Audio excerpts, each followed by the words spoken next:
Welcome back to another technical video. Today I'll be going through your question, answering it, and hopefully finding that solution that you're looking for.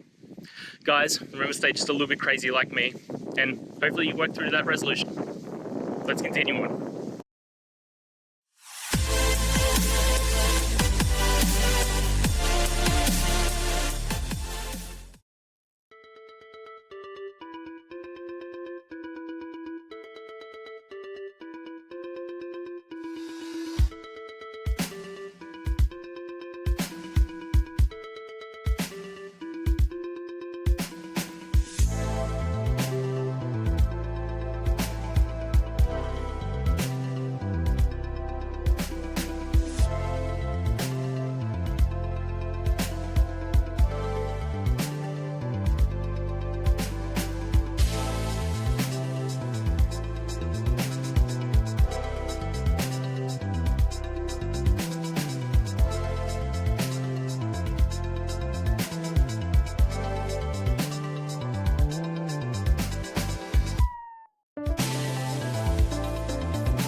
I hope that video helped find the resolution you're looking for.